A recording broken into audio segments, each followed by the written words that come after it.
Assalamu alaikum. These examples is about the continuity in a topological space.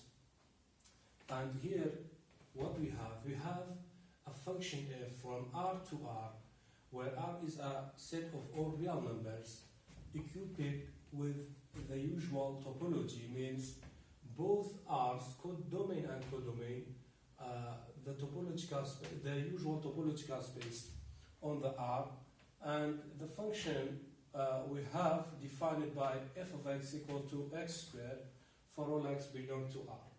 So these examples tells us, show that it is continuous and closed but not open.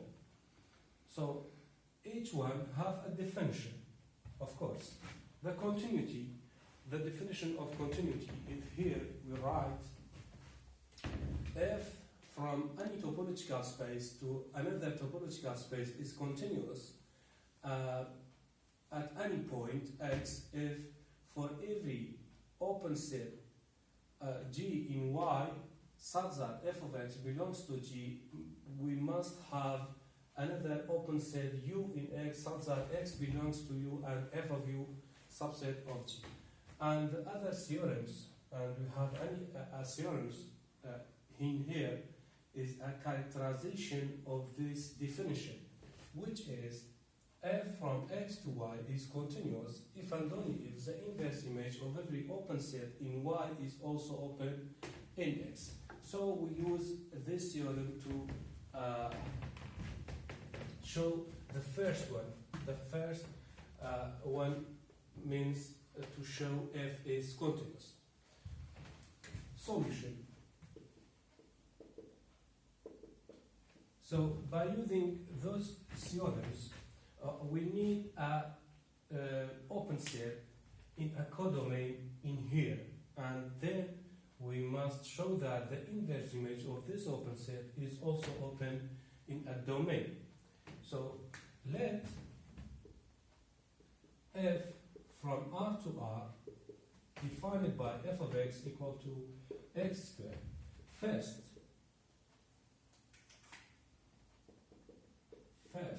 request, we need to show f is continuous. So we say let G be any open set in R, but R means the codomain Y. If the first one name it X and the last one name it Y.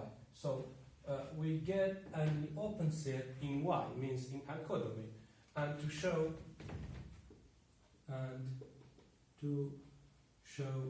f inverse of G is also open in X. But you know that the topology takes with this R and also with this R is a usual topology. And we know that the open set in a usual topological space is an open interval. So implies that G equal to an open interval like A and B for some AB belongs to R. So we need the inverse image of this open interval, and for this we have three cases. We have three cases. Case number one,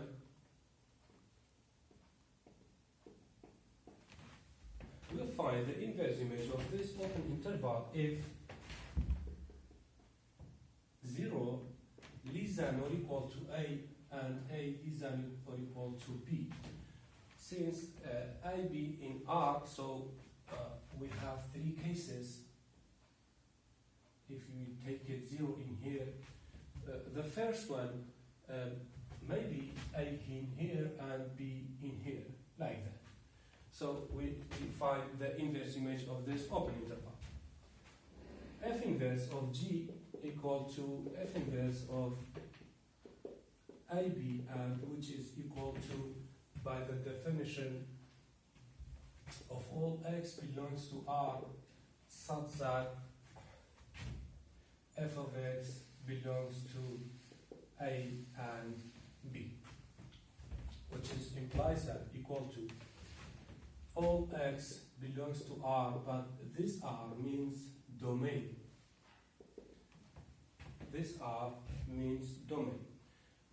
All elements in the domain such that f of x belongs to A and B. So f of x, we know that f of x is defined by x squared. So x squared belongs to A and B, which is equal to x belongs to R and A is than to x squared, which is less than to B. Now, this part is divided into other parts, like that, which implies that f inverse of G equal to x belongs to R, such that A less than x squared and x squared less than B. And we can rewrite this one like that, equal to x belongs to R, such that A less than to x squared intersection of x belongs to R, such that x squared less than to B. And then we know we want to find the x. So for this, we need to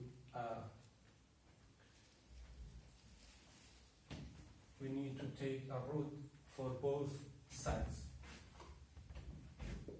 square roots for both sides. So x belongs to R,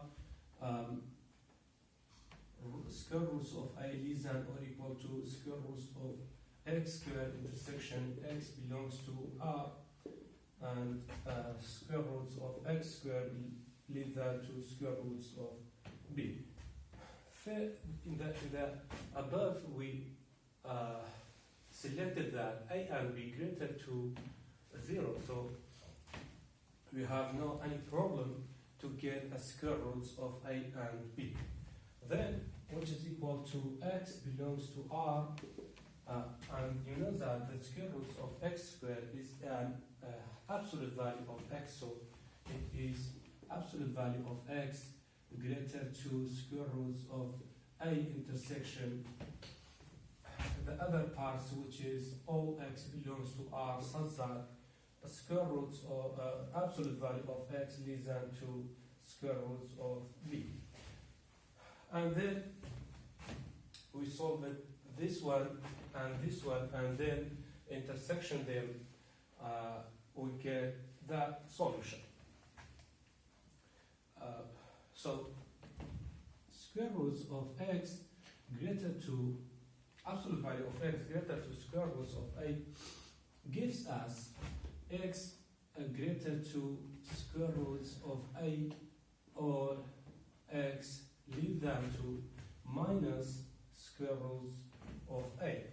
And the other one, absolute value of x less than to square roots of B, gives us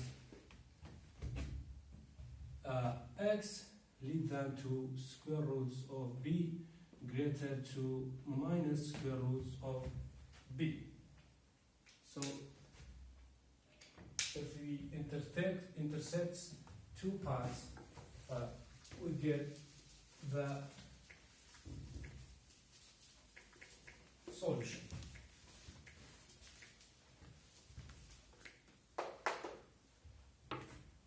If we have a line which is the line of all real numbers, if we take here a 0, or in here 0, you know that A less than to B, so the square roots of A less than the square roots of B, and minus square roots of b is less than the minus square roots of a. So if we selected square roots of a and b, we say this one is an square root of a, and the last one is a square root of b. Also in here, minus square roots of a, in here, minus square roots of b.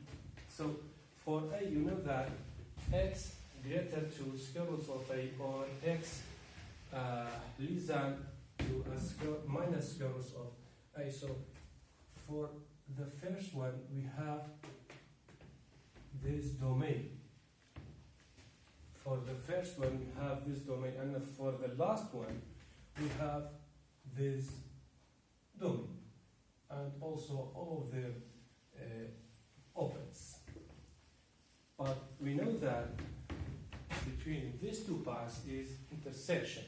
So these two paths are intersect in here and here, means that f inverse of g equals to the open minus square roots of b to minus square roots of a union square roots of a to square roots of b. And you know that this is an open set. This one is open and this one is open, and the union of two open sets is also open, which is open. But we can now say that the f is continuous, because in the here we say that we have three cases. The first case is if about ab greater to 0, but also we have another two cases. So we need to solve all two other cases, and then we decided the f is continuous or not. So the first one, for the first one, we have no any problem. F inverse of g is open. The second case, case number 2. If we have 0 or a less than to 0, which is less than to b. A less than to 0 and 0 is less than to b. For the equals, means a equals 0 to b, we solve it in here. If a equal to 0 to b, where b is greater than 0, we solve it first, in the first case. So we don't need an equal in other two paths. For this, also we find f inverse of g.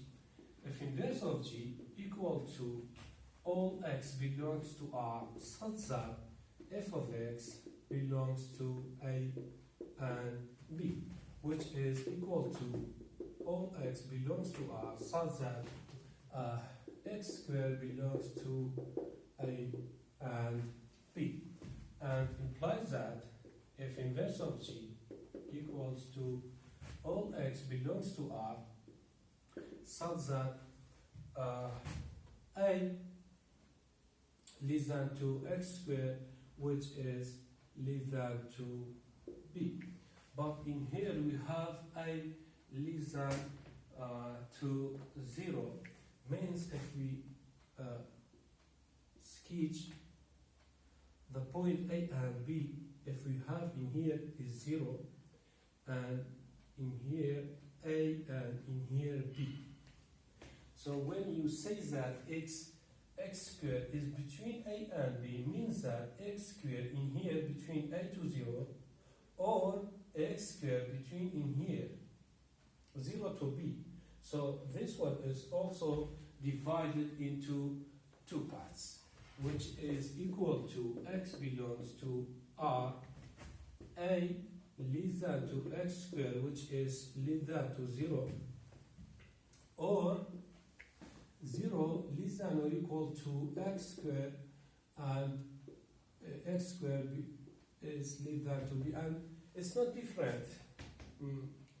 If you want this equals in here or in here, it's not different. In the end, you get just one solution. So, which is equal to x belongs to R such that x squared less than to 0 greater to a union all x belongs to R such that 0 less than equal to x squared, which is less than to b. For this one, you know that x squared is always a positive, but you get less than to 0, which is a contradiction. So we have no any solution in this part, which means that it is equal to 5. This set is equal to 5. Union all x belongs to R such that, and for the solution of this part, you need get square roots of both sides. So square roots of x squared less than to square roots of b. And you know that every square roots of x squared is equal to absolute value of x, so equal to phi union this part, just get this part and cancel the phi, so x belongs to R such that absolute value of x less than to b, and we solved this before in the first case, which is equal to minus square roots of b to square root of b, which is open. So the second case is also give us the inverse image of G is also open. So we have a third case, and we need to show the last case to improve our solutions.